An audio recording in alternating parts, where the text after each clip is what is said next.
पूरी दुनिया को आज पता है कि पूरा खेल हॉर्मुज में फंसा हुआ है, और न तो ईरान के राष्ट्रपति हॉर्मुज की बात कर रहे हैं और न तो ट्रंप साहब हॉर्मुज की बात कर रहे हैं, क्योंकि सबको पता है कि खेल तो हॉर्मुज में हो रहा है। उन्होंने ये कहा कि Iran wants a cease fire. आज सीज फायर का शब्द, मैंने उनकी पूरी 20 मिनट की स्पीच देखी थी, सीज फायर तो आज मेंशन ही नहीं था कहीं पर, पूरे भाषण से सीज फायर गायब था। भारत के बाजार में करीब करीब सुबह 10 बजे से अभी तक पिछले 2 घंटे में 11 लाख रुपए स्वाहा हो गए हैं। मतलब हर भारतीय परिवार का करीब 35,000 रुपए अब की बार ट्रंप सरकार के नारे ने निगल दिया है। ये सीधी सीधी बात है। सुबह पिछले 2 घंटे में अब की बार ट्रंप सरकार का नारा जो था, उसके चलते हर भारत के परिवार से 35,000 रुपए जा चुके हैं। तो ऐसा नहीं है कि ट्रंप के देश को इसको भुगतना नहीं पड़ेगा, भारत जैसे देश को तो भुगतना ही पड़ेगा, क्योंकि ऐसा वॉर में जहां पे आपकी मार्केट हिल रही है, जहां पे इंडस्ट्री हिल रही है, आपकी एनर्जी का इश्यूज खड़े हो रहे हैं, आपकी फार्मास्यूटिकल इंडस्ट्री हो, पैकेजिंग इंडस्ट्री हो, ऐसा कोई आपको इंडस्ट्री नहीं दिखेगी जो इसे इंपैक्ट नहीं होगी। और ट्रंप की जो बॉडी लैंग्वेज है, मैं आज सुबह से फॉक्स न्यूज, सीएनएन और अमेरिकन यूट्यूबर्स को वॉच कर रही थी, सब पर एक मायूसी और एक डिसअपॉइंटमेंट नजर आ रहा है। जो भारत की पारंपरिक समझ है ईरान को लेके, इजराइल को लेके, अमेरिका को लेके, उसको छोड़ दिया था। जो हमारे यहाँ एक्सपर्ट्स हैं, जो हमारे यहाँ ब्यूरोक्रेट्स हैं, डिप्लोमेट्स हैं, हमारी पॉलिटिकल अंडरस्टैंडिंग है और हमारी सांस्कृतिक समझ जो है, इस सब को छोड़ दिया और वो झांसे में आ गए थे ट्रंप के और नेतन्याहू के। ये 2-3 दिन में जो है युद्ध खत्म हो जाएगा, नया रिजीम आ जाएगा, नए रिजीम के साथ आप चले जाएंगे। अब जब ये हुआ नहीं, तो सबसे ज्यादा सख्ते के अंदर भारत की सरकार है। क्योंकि अगर वो नेतन्याहू और जूश लॉबी की बात नहीं मानेंगे तो एप्स्टीन फाइल लेके जो भी उनके करतूत हैं वो बाहर आ जाएंगे। उससे जो है उनकी कुर्सी को खतरा होगा। उन्होंने बोला क्या? उन्होंने बोला जी रिजीम चेंज तो हमने कर दिया। मतलब इस बात से ज्यादा हास्यास्पद बात क्या हो सकती है कि रिजीम चेंज कर दिया, जबकि वही रिजीम चल रहा है। आपने लगातार एक लेवल 2 लेवल के लोगों को आपने हत्या कर दी, लेकिन तब भी आप उस रिजीम को हिला नहीं पाए और अब आप कह रहे हैं हमने तो रिजीम चेंज कर दिया। कहते थे नेटो के कंट्रीज को, तो उन्होंने बिल्कुल बोल ही दिया कि अब आप जानिए आप कैसे इस हॉर्मुज के संकट से निपटेंगे और आप अपना तेल यूएस से खरीदिए। ये भारत के लिए और बाकी देशों के लिए आपको क्या लगता है कि कितना बड़ा क्राइसिस है? क्योंकि ट्रंप ये समझ नहीं पा रहे हैं कि एक देश ईरान, जिसके कि हमने 50-60 टॉप लीडरशिप को मार दिया, जिसके ऊपर सारे रिस्ट्रिक्शंस लगा रखे हैं, जिसके ऊपर लगातार हमले कर रहे हैं, वो नेगोशिएशन टेबल पे क्यों नहीं आ रहा है? अभी कुछ ही घंटे पहले अमेरिका के राष्ट्रपति डोनाल्ड ट्रंप ने राष्ट्र के नाम अपना संदेश दिया था। 20 मिनट के उस भाषण में बहुत सारी उन्होंने बातें कही, लेकिन वो बात नहीं कही जो पूरा विश्व शायद सुनना चाहता था। आज पूरा विश्व ये सुनना चाह रहा था कि क्या डोनाल्ड ट्रंप सीज फायर करने वाले हैं या नहीं, क्या युद्ध के खात्मे का अनाउंसमेंट वो करेंगे। ऐसा कुछ भी नहीं हुआ। इनफैक्ट उन्होंने और ज्यादा घुमाकर और ज्यादा कंफ्यूज कर दिया लोगों को, और इस हद तक कंफ्यूज किया कि जो मार्केट था वो पूरा अस्थिरता में दिखा। मार्केट्स इस बुरी तरह से गिरे कि जो सोने के दाम है वो गिर गए। चाहे आप एशियन मार्केट्स की बात करें, जापान, कोरिया, जितने मार्केट्स थे वो सब गिर गए। भारत का जो बाजार है वो भी बहुत बुरी तरह से गिरा। लेकिन उस 20 मिनट के भाषण में डोनाल्ड ट्रंप ने एक बार भी प्रधानमंत्री मोदी का या भारत का, जिसको मोदी जी कहते हैं कि he is my great friend, इस नीड में, यानी कि अब भारत के लिए आप ये सोचिए कि अगर ये क्राइसिस इतना अब अनसर्टन हो गया है और आने वाले दिनों में ये क्राइसिस कितना लंबा चलेगा ये पता नहीं है, ऐसे में उन्होंने सोचा ही नहीं कि भारत ऐसे देशों का क्या होगा जिसको वो एलाय कहते हैं। मोदी जी उनको अपना दोस्त कहते हैं। आज हम क्या करेंगे एक देश के नाते, क्योंकि हमारे पास ऊर्जा का जो सेल्फ रिलायंस है वो नहीं है। अब ऐसे में हम कैसे इस मुसीबत से निपटेंगे, एक बहुत बड़ा सवाल है। हमारे साथ 3 खास मेहमान हैं और उनसे मैं आपका परिचय करवाती हूँ। प्रोफेसर आफ्ताब कमाल पाशा, अंतर्राष्ट्रीय मामलों के एक्सपर्ट और डिप्लोमेट हमारे साथ हैं। आपका स्वागत है sir, thank you so much for joining. Gurdeep Sappal, Congress admin incharge और CWC मेंबर हमारे साथ हैं। गुरदीप ने अभी एक आर्टिकल लिखा था और बराबर वो इस एनर्जी क्राइसिस के ऊपर आर्टिकल्स लिख रहे हैं, और एक आर्टिकल में उन्होंने इस बात को भी सवाल खड़ा किया था कि जब पहले हम सेल्फ रिलायंट थे तो आज हम खुद से उस ऊर्जा को क्यों नहीं क्रिएट कर पा रहे हैं और उस कैपेसिटी को हमने क्यों खो दिया है। आज हम क्यों और देशों के ऊपर निर्भर कर रहे हैं, ये एक बहुत बड़ा सवाल है। Gurdeep, thank you so much for joining. और Siddharth Sharma, independent media analyst हमारे साथ हैं। Siddharth, thank you very much. And I will begin with doctor Pasha. This 20-minute speech by Donald Trump, इसको कैसे डिकोड किया जाए? और ट्रंप की जो बॉडी लैंग्वेज है, मैं आज सुबह से फॉक्स न्यूज, CNN और अमेरिकन यूट्यूबर्स को वॉच कर रही थी, सब पर एक मायूसी और एक डिसअपॉइंटमेंट नजर आ रहा है। सब लोग आज इस बात के लिए एक चीज कह रहे थे कि जब भी डोनाल्ड ट्रंप एक ऐसे व्यक्ति नहीं है जिनको ओपन माइक मिल जाए और वो 20 मिनट में अपने भाषण को खत्म कर ले, which shows and indicates that he was not confident about what he was talking. इस चीज को मैंने एक नहीं कई अमेरिकन टीवी चैनल्स पर बोला। तो क्या आपको लगा कि आज के भाषण से डोनाल्ड ट्रंप अपना कॉन्फिडेंस भी खोते हुए नजर आ रहे हैं? वही तो मैं कहा कि वो नर्वस हैं, स्ट्रेसफुल हैं और कॉन्फिडेंट नहीं है। उनको पता है कि वो हेल की तरफ जा रहे हैं और बेइज्जती और नुकसान होगा अमेरिका को नहीं, उनके इमेज को पूरी दुनिया में और अमेरिका में भी। देखिए वो अंडर प्रेशर है, ट्रेमेंडस प्रेशर, इमेंस प्रेशर नेतन्याहू से और एपेक्स से जो मिलियनर्स उनको इलेक्ट कर रहे हैं, और खास तौर पे एप्स्टीन फाइल वो deep sea and hard rock के बीच में है, क्योंकि अगर वो नेतन्याहू और जूश लॉबी की बात नहीं मानेंगे तो एप्स्टीन फाइल लेके जो भी उनके करतूत हैं वो बाहर आ जाएंगे। उससे जो है उनकी कुर्सी को खतरा होगा। तो वो उनका रिस्क टेकिंग गैम्बलिंग का अब जो स्ट्रीक है उनकी पर्सनालिटी में, वो अमेरिका को इस्तेमाल करके मिलिट्री स्ट्राइक करके ये तहवील जंग खींचना चाहते हैं। और दोनों लीडर जो है अपने कुर्सी बचाने के लिए, पावर में रहने के लिए उनके ही देशों को, उनकी ही मिलिट्री और इकोनॉमिक आर्थिक स्थिति को कमजोर कर रहे हैं, और इससे कोई और नतीजा नहीं निकल सकता। दोनों जो है सिमिलर पोजीशन में, नेतन्याहू करप्शन चार्जेस से और अक्टूबर 7 कमीशन को नहीं गठन करने का, और एप्स्टीन फाइल से नेतन्याहू और जो कुछ भी गलतियां किए हैं उन्हें, चाहे टैरिफ का हो या ग्रीनलैंड, कनाडा, पनामा वगैरह ईरान पे करके, तो दोनों जो है फंस गए हैं इतनी बुरी तरीके से कि पूरी दुनिया जो है उसकी कीमत अदा कर रही है, और डिप्लोमेटिकली आइसोलेशन हो रहा है अमेरिका। इजराइल तो पहले ही अलग थलग है। जी मैं गुरदीप के पास आती हूँ कि गुरदीप, आज जो 20 मिनट का भाषण था उसमें बहुत सारी सिमिलैरिटीज डोनाल्ड ट्रंप के भाषण की मोदी जी से भी मिल रही थी, कि अपने आप को हमेशा बड़ा बताना कि मैंने इतना सारा किया। उन्होंने आज कासिम सुलेमानी का जिक्र किया उस 20 मिनट के भाषण में कि देखिए हमारा जो पहला टेन्योर था, हमने ईरान के जो उस समय मिलिट्री कमांडर थे उनको मैंने मारा, और अब हमने यहाँ पर खामेनेई को मारा। उस तरीके की बातें कर रहे थे। वो कन्विंस करने की कोशिश कर रहे थे अमेरिकन को कि जितने भी कारणों की वजह से आज अमेरिका को इस युद्ध का साथ देना पड़ रहा है वो सही कारण है, कन्विंस करने की कोशिश कर रहे थे। लेकिन एक बार भी आज उन्होंने ये जिक्र नहीं किया कि भारत जैसे देशों का क्या होगा, जो उनका स्ट्रैटेजिक अलाय है, या फिर बाकी जो देश हैं जिनको अमेरिका अपना देश कहता था या अपने अलाइज कहते थे। नेटो के कंट्रीज को तो उन्होंने बिल्कुल बोल ही दिया कि अब आप जानिए आप कैसे इस हॉर्मुज के संकट से निपटेंगे, और आप अपना तेल यूएस से खरीदिए। ये भारत के लिए और बाकी देशों के लिए आपको क्या लगता है कि कितना बड़ा क्राइसिस है? और जिस तरीके से मार्केट्स ने रिएक्ट किया है, आज पूरे बाजार में, शेयर मार्केट में तबाही है एक तरीके से। देखिए, जो आज देखा है पूरी दुनिया ने, उसको हम एक शब्द कह सकते हैं, टेरिफाइड ट्रंप। एक खौफजदा ट्रंप दिखे, जो ये साबित करने की कोशिश कर रहे थे कि ये जो मेरी हार दुनिया को दिख रही है वो दरअसल हार नहीं, जीत है। वो शब्दों के जाल में दुनिया को उलझाने की कोशिश कर रहे थे, क्योंकि ट्रंप ये समझ नहीं पा रहे हैं कि एक देश ईरान, जिसके कि हमने 50-60 टॉप लीडरशिप को मार दिया, जिसके ऊपर सारे रिस्ट्रिक्शंस लगा रखे हैं, जिसके ऊपर लगातार हमले कर रहे हैं, वो नेगोशिएशन टेबल पे क्यों नहीं आ रहा है? वो इस बात को, क्योंकि ट्रंप जो है वो बेसिकली धंधेबाज वाले, धंधा करने वाली तो उसमें क्या होता है कि आप सीधे-सीधा अपना फायदा देखते हैं, आप प्रेशर में अपना गोल पोस्ट चेंज करते हैं। लेकिन ईरान जो है वो एक सिविलाइजेशन है। ईरान इस तरह की भाषा में ना सोचता है, ना इस तरह की भाषा में वो जीता है। उसका जो भी एक्ट होता है वो लॉन्ग टर्म सिविलाइजेशनल एक्ट होता है। तो ट्रंप इस बात को समझ ही नहीं पाए आज तक, और इसीलिए एक लगातार कंफ्यूजन हो रहा है। आज उन्होंने बोला क्या? उन्होंने बोला जी रिजीम चेंज तो हमने कर दिया। मतलब इस बात से ज्यादा हास्यास्पद बात क्या हो सकती है कि रिजीम चेंज कर दिया, जबकि वही रिजीम चल रहा है। आपने लगातार एक लेवल, 2 लेवल के लोगों को आपने हत्या कर दी, लेकिन तब भी आप उस रिजीम को हिला नहीं पाए, और अब आप कह रहे हैं हमने तो रिजीम चेंज कर दिया, और फिर ये कह रहे हैं कि रिजीम चेंज करना हमारा मकसद ही नहीं था। पूरी दुनिया ने ट्रंप के शुरू के स्टेटमेंट देखे हैं। ट्रंप को पूरा, अब वो कहते हैं जी यूरेनियम की मुझे चिंता नहीं है। 2 दिन पहले तक यूरेनियम निकालने के लिए बूट्स ऑन ग्राउंड यानी कि फौज भेजने की बात कर रहे थे। आज वो कह रहे हैं वो तो इतनी नीचे धूल के अंदर दबा हुआ है कि उसको कोई निकाल नहीं सकता है, अब वो मेरी चिंता नहीं है। वो हॉर्मुज के बारे में तो और इंटरेस्टिंग बात कर दी। उन्हें बोला ये मेरी चिंता नहीं है, आप लोग जानिए जो वहां से तेल लेते हैं। मतलब मैंने कुएं में भांग घोल दी है, अब भांग को पानी से अलग करना आपका काम है, मैं तो अब अलग हट गया। लेकिन ट्रंप ये नहीं बात समझ रहे हैं कि ठीक है तेल तो उनके पास है, लेकिन उनके फर्टिलाइजर का क्या होगा? अमेरिका के अंदर डिबेट चल रही है कि क्या इस बार बड़े पैमाने पर किसान उनको अपनी क्रॉप इस बार मिस करनी पड़ेगी। उनकी दवाओं का क्या होगा? आधी दवाएं इंडिया से जाती हैं, जेनरिक दवाएं, और इंडिया पूरी तरह से डिपेंडेंट है वहां से जो हमारा पेट्रोलियम मॉलिक्यूल्स आते हैं।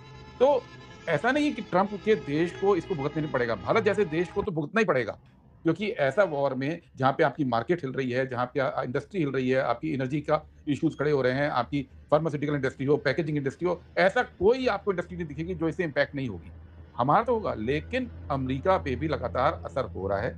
आज ट्रंप अपने लोगों को ये कहने की कोशिश में थे कि नहीं हमारा मकसद पूरा हो गया, और ईरान को धमकाने की कोशिश में थे कि अगर आप मान लो कि हमारा मकसद पूरा हो गया, अगर आप ये नहीं मानते हो तो मैं आपको स्टोन एज में वापस भेज दूंगा। यानी कि ट्रंप वो बात करना चाह रहे हैं, और ये वो ट्रंप है, ये वो अमेरिका है जो होर्मुज के ऊपर कह रहा है सिक्योरिटी के बाद, जो आज तक सोमाली पायरेट्स को नहीं हैंडल कर पाया। आज तक सोमाली पायरेट्स को अमेरिका हैंडल नहीं कर पाया है। ये असलियत है उस इलाके की। तो सवाल ये है कि आज जो उन्होंने किया है वो पूरी दुनिया को और ज्यादा दिक्कत में डालने वाली बात है। उसमें भारत भी इंक्लूडेड है। भारत को आज की तारीख में प्लान करना पड़ेगा। ये दुख की बात है कि हमारा ना प्लान ए है, ना प्लान बी है, ना प्लान सी है। भारत की सरकार को समझ में, उनका भी एक ही तरीका है। जैसे ट्रंप वहां कह रहे हैं कि मान लो मैं जीत गया, तो मोदी सरकार भी कह रही है मान लो कि एलपीजी की प्रॉब्लम नहीं है। लाइनें लगी हैं, लोग मजदूर जो है वो शहर छोड़ के गांवों की तरफ पलायन शुरू हो गया है, पर वो कह रहे हैं मान लो ये कुछ नहीं है। तो ये जो नहीं, मान और लो वाली फिलॉसफी है ना, अभी तक गुरदीप मैंने कोई रिएक्शन सरकार की तरफ से अभी तक तो नहीं देखा है, लेकिन आपको लगता है कि डोनाल्ड ट्रंप के इस भाषण पर कोई रिएक्शन या एमईए का कोई स्टेटमेंट कुछ आएगा? क्योंकि कभी भी ट्रंप के मामले में तो डायरेक्टली कोई रिएक्शन आता भी नहीं है। देखिए, भारत सरकार की ये प्रॉब्लम है कि वो खुद सन्नाटे में है।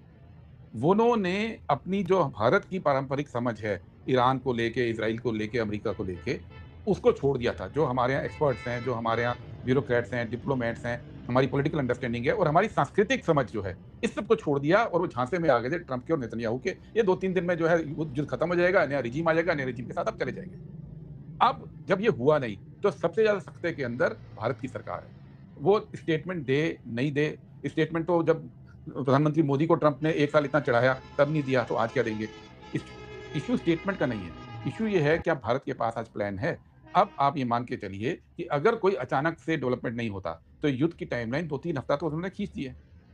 अब इस 2-3 हफ्ते की टाइमलाइन की वजह से जो संकट आने वाला है उसके ऊपर तो आज भारत सरकार को बोलना चाहिए, बताना चाहिए देश को क्या प्लान है और स्पष्ट बताना चाहिए, क्योंकि ये युद्ध हमारा क्रिएट किया हुआ नहीं है, लेकिन युद्ध का असर हमारे ऊपर आ रहा है और सरकार से यही उम्मीद है कि आप उस असर को, उस संकट को एक्सेप्ट करें और देश के साथ साझा करें कि आपकी प्लानिंग क्या है। और यहाँ पे सत्ता और विपक्ष की बात नहीं है। मैं बार बार कहता हूँ, आप जिसको विपक्ष बोलते हैं वो 10 राज्यों के अंदर सत्ता पक्ष है, उनके मुख्यमंत्री हैं 10 राज्यों के अंदर। तो ये विपक्ष वर्सेस सत्ता का इशू नहीं है, ये वो इशू है कि प्रशासन को क्या करना है और लीड केंद्र सरकार को लेनी है। ठीक है, मैं सिद्धार्थ के पास आती हूँ और उसके बाद फिर वापस आऊंगी सबके पास। सिद्धार्थ, आज के भाषण को कैसे देखा जाए in terms of body language? तो ये हो गया, प्रोफेसर पाशा ने कहा कि बिल्कुल कॉन्फिडेंट नजर नहीं आ रहे थे, नर्वस नजर आ रहे थे, कोई भी बातें उन्होंने ऐसी नहीं कही जिसका इंतजार लोग कर रहे थे और वो ऐसी बातें कुछ भी बोलते, चाहे वो सीज फायर हो, सीज फायर का उन्होंने मेंशन नहीं किया, जबकि उनके ट्रूथ सोशल के अगर आप ट्वीट्स उठाकर देखें तो उन्होंने कितनी बार कहा Iran wants a cease fire. कल भी उन्होंने, जो हमने कल शाम को आपके साथ एक कार्यक्रम किया था दूसरे प्लेटफॉर्म पर, उस पर भी इसी बात का मेंशन आ रहा था कि just few hours before addressing the nation उन्होंने ये कहा कि Iran wants a cease fire. आज सीज फायर का शब्द, मैंने उनकी पूरी 20 मिनट की स्पीच देखी थी, सीज फायर तो आज मेंशन ही नहीं था कहीं पर, पूरे भाषण से सीज फायर गायब था।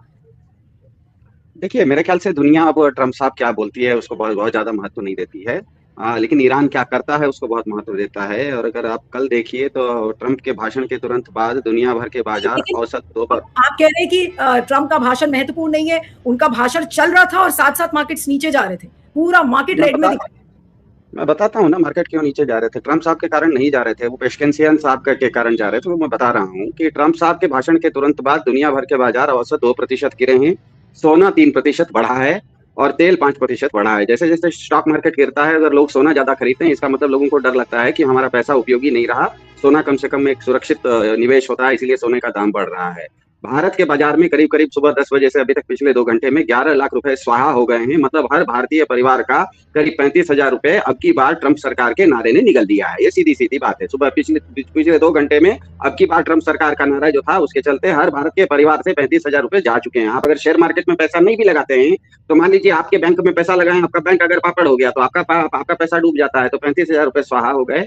ये हुआ ये क्यों? क्योंकि ट्रंप ने ईरान को पाषाण युग में भेजने की धमकी दी और पिछले 30 दिन में दुनिया ने देख लिया है कि ऊर्जा के बिना मानवता खुद अभी तक पाषाण युग में है और दुनिया का 55% जो तेल है, ऊर्जा है, वो उस खाड़ी के अंदर है जिसके नल हॉर्मुज पर ईरान का कब्जा है। मतलब ट्रंप साहब ईरान को पाषाण युग में भेजने की बात करते ही जवाब में ईरान खाड़ी के ऊर्जा का जो खत्म करेगा उसके चलते पूरा दुनिया ऊर्जा पाषाण युग में जाने वाली है। दुनिया के बाजार को ये पता लग गया, इसीलिए दुनिया का बाजार गिरा है। ट्रंप साहब तो रोज कुछ बोलते रहते हैं।